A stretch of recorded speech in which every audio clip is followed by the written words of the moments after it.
नमस्कार मित्रों। Sports training के अंदर हमने 2 वीडियो लेक्चर अपलोड किए हैं। आज तीसरे वीडियो लेक्चर के ऊपर आते हैं। प्रथम वीडियो लेक्चर के अंदर हमने स्पोर्ट्स ट्रेनिंग का परिचय आपसे कराया था। ध्यान दीजिएगा, अभी तक मैंने स्पोर्ट्स ट्रेनिंग का इतिहास आपको नहीं बताया है।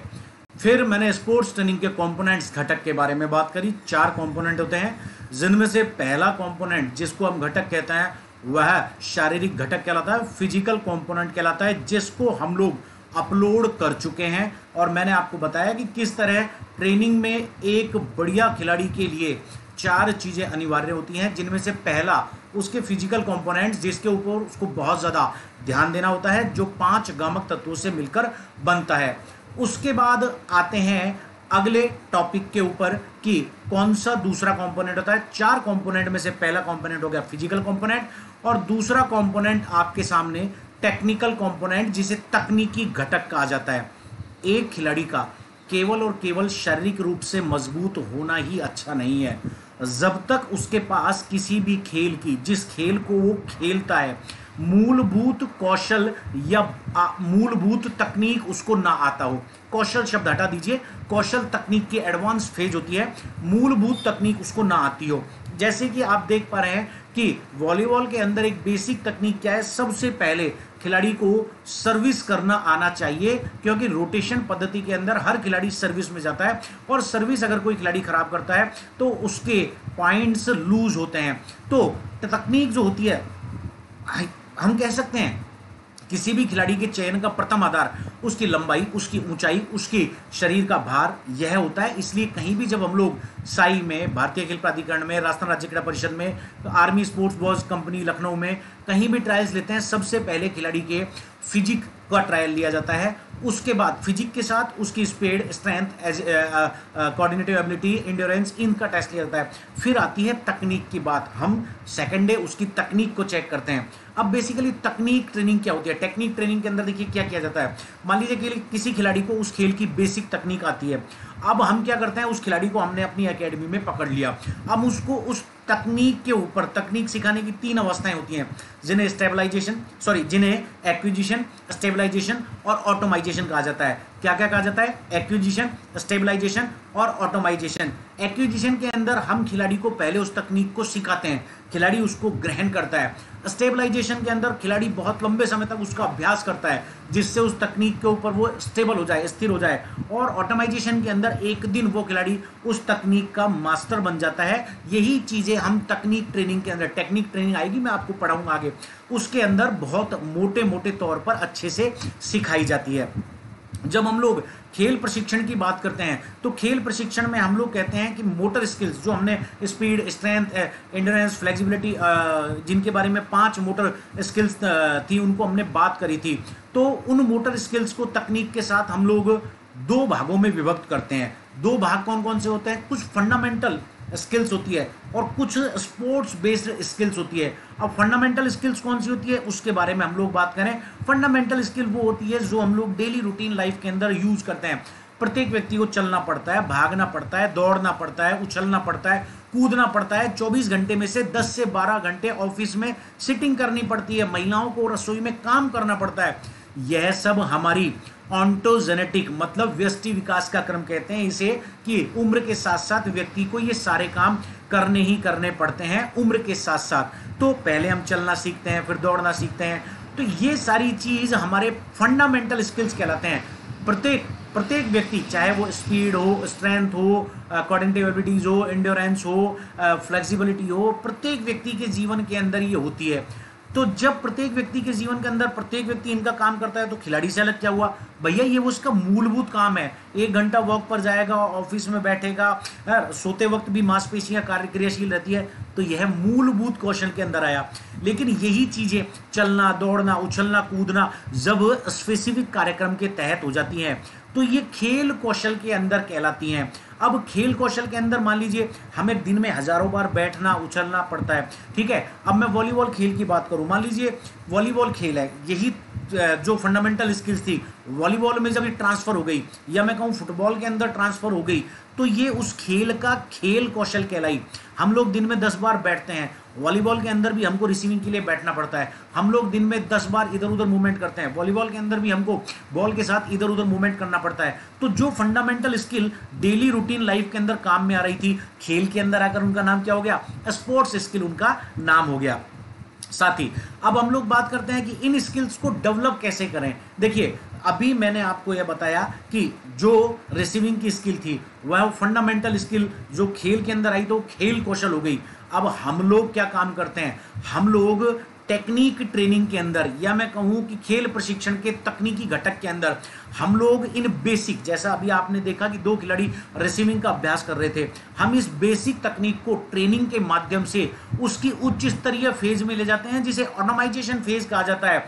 और ये ऑटोमाइजेशन फेज ही एक सामान्य खिलाड़ी से एलीट अंतरराष्ट्रीय स्तर के खिलाड़ी को अलग करता है। जैसा कि पिछले वीडियो के अंदर आपने देखा था कि 2 खिलाड़ी रिसीविंग की सामान्य प्रैक्टिस कर रहे थे, और इस वीडियो के अंदर आप देख पा रहे हैं कि एक खिलाड़ी रिसीविंग के लिए उच्च स्तरीय डाइविंग टेक्निक का प्रयोग कर रही है। यही उसकी ऑटोमाइजेशन फेज है।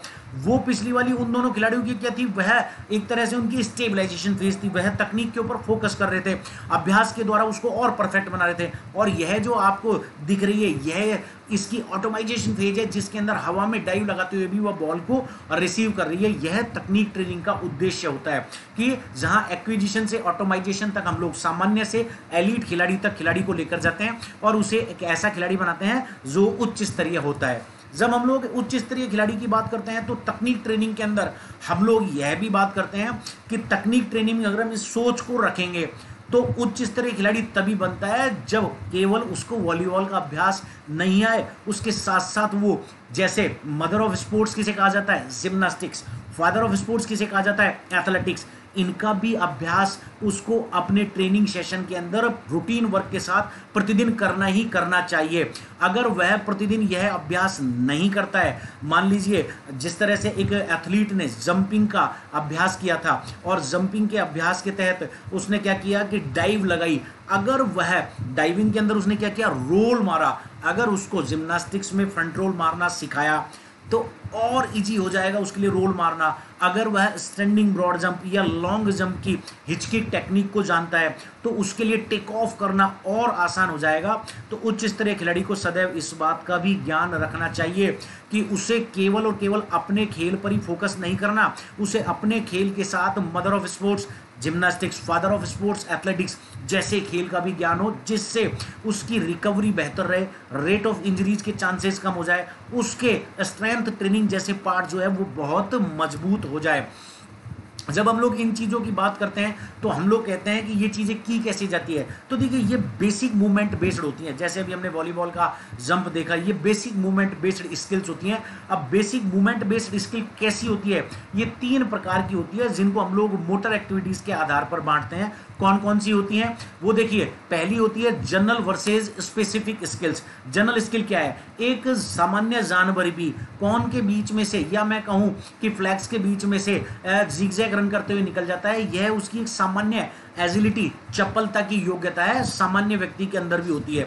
तो यह एजिलिटी योग्यता जब एक सामान्य व्यक्ति डेली रूटीन के काम से कर रहा है, हम लोग बाजार में जाते हैं, मार्केट में भीड़ भाड़ से बचने के लिए राइट लेफ्ट लेकर इधर उधर चले जाते हैं, तो यह हमारी सामान्य एजिलिटी योग्यता है। लेकिन यही काम जब मैं फुटबॉल के मैदान में बॉल के साथ करूंगा, दाएं बाएं कौन के अंदर से इस तरफ उस तरफ जाना, तो यह मेरी एक स्पेसिफिक स्पोर्ट्स स्किल हो गई जिसको मैंने नाम दे दिया ड्रिबलिंग बिटवीन द कॉर्नर्स, और यह भी एजिलिटी के ऊपर ही बेस्ड है। तो जिस तरह से सामान्य व्यक्ति भीड़ भाड़ से बचने के लिए दाएं बाएं मूवमेंट करता है तो एजिलिटी वहां पर जनरल स्किल कहलाई। लेकिन जब एक फुटबॉल का खिलाड़ी बॉल के साथ ओपोनेंट को चकमा देने के लिए दाएं बाएं लेफ्ट आपने पीछे मूवमेंट करता है तो यह स्पेसिफिक स्किल कहलाई। तो दोनों केस में एजिलिटी का नाम अलग अलग हो गया। वहां एजिलिटी जो थी वह जनरल एजिलिटी थी और यहां पर एजिलिटी क्या हो गई है? एक स्पेसिफिक एजिलिटी स्किल हो गई है जिसका हमने एक विशेष नाम दे दिया dribbling with ball between the cons.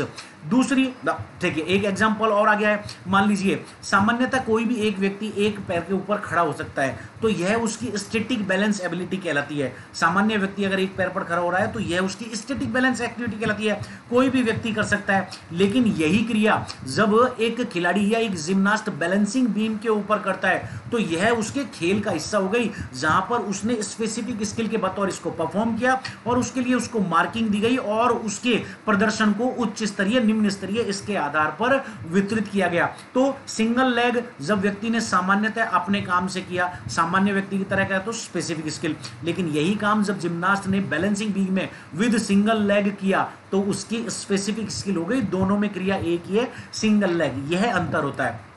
दूसरा हम लोग बात करते हैं ओपन स्किल बनाम क्लोज्ड स्किल्स। ओपन स्किल बनाम क्लोज्ड स्किल, जिसको हिंदी में बंद स्किल लिख दिया गया है कि ओपन स्किल और क्लोज्ड स्किल क्या होती है। देखिए ओपन स्किल, या मैं कहूं पहले हम लोग बात कर लेते हैं क्लोज्ड स्किल की। क्लोज का मतलब बंद, जैसे आपको सबको पता है कि बंद दरवाजे के पीछे क्या है, ठीक है, दरवाजे के अंदर जो बंद है उसको सबको पता होता है।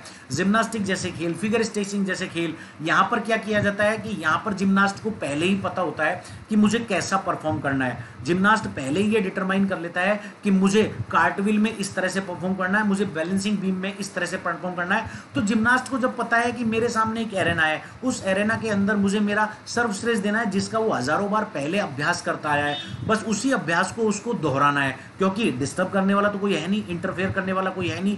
तो इसे हम लोग क्लोज्ड स्किल कह देते हैं। क्लोज्ड स्किल जैसे प्री डिटरमाइन थी, अभ्यास के अंदर जैसा किया वैसा ही उसने कैसे किया, वैसा का वैसा उसने अपने कॉम्पिटिशन में कर दिया। अब इसमें बात करें हम लोग ओपन स्किल क्या होती है, तो देखिए ओपन स्किल की जब हम बात करें तो ओपन स्किल वह एक स्पेसिफिक कार्यक्रम होता है जिसके अंदर हम लोग अनिर्धारित, या हमें पता ही नहीं है, एक गोलकीपर है, गोलकीपर 24 फीट में फुटबॉल को सेव करता है, उसे नहीं पता कि बॉल दाएं आएगी या बाएं आएगी, उसके लिए प्री डिटरमाइन नहीं है, उसके लिए पूर्व निर्धारित नहीं है, उसको यह भी नहीं पता कि बॉल गोल के अंदर आएगी या नहीं आएगी।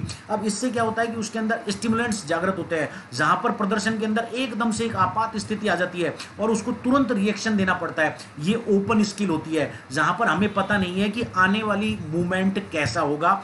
अभी हम डिफेंस कर रहे हैं, थोड़ी देर बाद हम ऑफेंस कर रहे हैं, अभी गोलकीपर स्टैटिक खड़ा हुआ है, लेकिन तुरंत उसको डाइव मारकर बॉल को रोकना पड़ा। जहां पर स्थिति अनिर्धारित है, जहां प्री डिटरमाइन नहीं है, जहां हमारे सामने नई सिचुएशंस पैदा होती रहती है, उन्हें हम लोग क्या कह देते हैं, उन्हें हम लोग ओपन स्किल्स कह देते हैं। तो इन चीजों को आप स्पष्ट कर लीजिए, एग्जाम में आती है, उच्च स्तरीय हम लोग सिलेबस की तैयारी कर रहे हैं। अब यहीं पर हम लोग बात कर लेते हैं कि मान लीजिए ओपन स्किल का और एक सबसे बेस्ट एग्जांपल हम लोग आपके सामने दे देते हैं। ओपन स्किल में देखिए सबसे बेस्ट एग्जांपल एक, देखिए क्लोज तो क्या था, क्लोज में प्री डिटरमाइन था, क्लोज में मुझे जैसा करना है वैसे करना है। अब वॉलीबॉल के अंदर जब नेट से बॉल दोनों तरफ आर या पार जाती है तो दोनों टीम के खिलाड़ियों को नहीं पता होता कि उस तरफ से जो बॉल आ रही है वह हमारे कोर्ट में किस तरफ लैंड करेगी। तो 6 के 6 खिलाड़ियों को उस वक्त एक्टिव रहना पड़ता है कि कहीं भी बॉल आ सकती है, कैसी भी अनचाही परिस्थिति के विरुद्ध उनको काम करना पड़ता है, क्योंकि पूर्व निर्धारित नहीं है, कुछ भी नया हो सकता है। यह ओपन स्किल का एग्जाम्पल है। अब यहीं पर हम लोग बात कर लेते हैं कुछ और चीजों की। देखिए कंटिन्यूअस बनाम डिस्क्रीट बनाम सीरियल, मतलब निरंतर, अनिरंतर और खंडीय कौशल। निरंतर, अनिरंतर, खंडीय कौशल, इनके अंदर क्या अंतर होता है कंटिन्यूअस, डिस्क्रीट और सीरियल स्किल के अंदर। तो देखिए कंटिन्यूअस तो साइक्लिक मूवमेंट्स होते हैं, साइक्लिक मूवमेंट्स जिसमें एक ही काम को बार बार दोहराया जाए। अब बार बार दोहराने वाले काम कौन से होते हैं, जैसे साइकिलिंग हो गई, जैसे मैराथन जैसे रेस हो गई। अब ऐसे रेस में क्या होता है कि काम जब शुरू हो गया ना, तो शुरू और खत्म के बीच में हमको ये पता नहीं लग रहा कि हम लोग रेट ऑफ मूवमेंट क्या कर पा रहे हैं, क्योंकि हमको एक जैसे काम को ही बार बार करना होता है। तो यह निरंतर खेल कौशल, या मैं कहूं कंटिन्यूअस स्पोर्ट्स स्किल के अंदर आती है।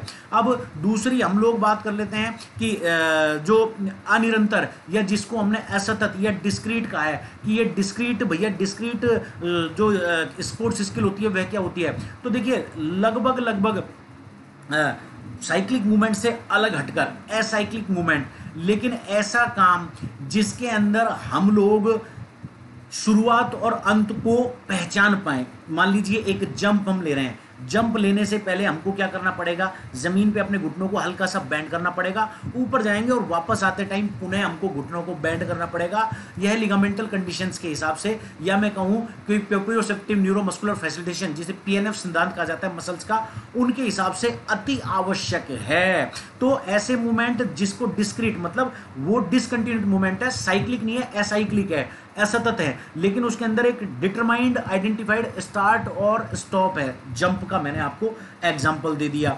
अब बात आती है सीरियल स्किल्स, या मैं कहूँ खंडीय स्किल्स किसे कहा जाता है। सीरियल स्किल्स ये भी नॉन साइक्लिक मूवमेंट होते हैं, असाइक्लिक मूवमेंट होते हैं, जहां पिछले मूवमेंट के अंदर हम लोग एक कंटिन्यू स्टार्ट के साथ एक कंटिन्यू स्टॉप, मतलब एक डिटरमाइंड स्टार्ट के साथ डिटरमाइंड स्टॉप, दिखने वाली स्टार्ट और स्टार्ट किए जा रहे थे, लेकिन उसके अंदर हमें यह पता नहीं लग रहा था कि जंप कितनी ऊंची हमने ली है। लेकिन उसी जंप को जब हम लोग एक सीक्वेंशियल मैनर के अंदर करें, और सीक्वेंशियल मैनर के अंदर हम एक परिणाम रिजल्ट ओरिएंटेड काम करें, जिसके अंदर हम लोग मापे कि हमारी लॉन्ग जंप कितनी गई थी, हमारी हाई जंप कितनी गई थी। अब इसके अंदर क्या होता है कि ये दोनों मूवमेंट सीरियल, इसको इसलिए कहा है, ये धारावाहिक नाम सुना ना आपने, कि धारावाहिक के अंदर एक एपिसोड आया, दूसरा एपिसोड आया, इनकी सीरियल बन गई। तो हमें पता होता है कि पहले एपिसोड में क्या हुआ, दूसरे एपिसोड में क्या हुआ, तीसरे एपिसोड में क्या हुआ। सेम ऐसे कैसे जब हम लोग साइक्लिक और नॉन साइक्लिक मूवमेंट्स को मिक्स कर देते हैं, जब हम लोग लॉन्ग जंप लेने जा रहे हैं तो पहले हमको 40 मीटर के रनवे पर रन करना होता है, वह तो क्या हो गया साइक्लिक मूवमेंट। लेकिन जैसे ही हमने टेक ऑफ बोर्ड से जंप लिया, वह क्या हो गया असाइक्लिक मूवमेंट। लेकिन दोनों कंडीशंस के अंदर हमने 40 मीटर की रन को भी माप लिया, और लॉन्ग जंप खिलाड़ी ने कितना कूदा इसे भी माप लिया। इसे सीरियल स्किल्स कहा जाता है, खंडीय स्किल्स कहा जाता है। तो देखिए बहुत अच्छे से हमने आज के इस चैप्टर के अंदर यह निर्धारित कर लिया कि खेल प्रशिक्षण के जो घटक होते हैं, और खेल प्रशिक्षण के उन घटकों को हमने, पहला घटक हमने पढ़ा फिजिकल कंपोनेंट, दूसरा घटक जो हमने पढ़ा है आज हमने टेक्निकल कंपोनेंट पढ़ा है। टेक्निकल कंपोनेंट क्या होता है, किसी भी खेल की एक मूलभूत टेक्निक होती है। इस टेक्निकल कंपोनेंट को जो हमने पढ़ा है, तो हमने यहाँ देखा है कि टेक्निक दो तरह की होती है, फंडामेंटल और जिसे हम कहें स्पोर्ट्स स्किल। स्पोर्ट्स स्किल की जब हमने बात करी तो वहाँ पर बहुत सारी skills I, general skill versus specific skill, open versus close skill, और यहाँ हमने पढ़ा साइक्लिक, असाइक्लिक, और एक तरह से मैं कहूँ कंटिन्यू, डिस्क्रीट और सीरियल स्किल्स। तो और इनका एग्जाम्पल हमने दिया। उच्च स्तरीय एग्जाम में इनमें से प्रश्न पूछे जाते हैं, और किसी भी स्पोर्ट्स ट्रेनिंग की यूनिट को जब आप शुरू करेंगे, क्योंकि अभी हम स्पोर्ट्स ट्रेनिंग में बहुत डेप्थ से गए नहीं है, आपको ये सारी चीजें क्लियर होनी चाहिए। तो मित्रों इसका टेस्ट आपको अपलोड कर देंगे, उसको सॉल्व कीजिएगा। बहुत जल्दी दोबारा मिलेंगे। नमस्कार, आपका भरत सिंह गुर्जर। जय हिंद, जय भारत।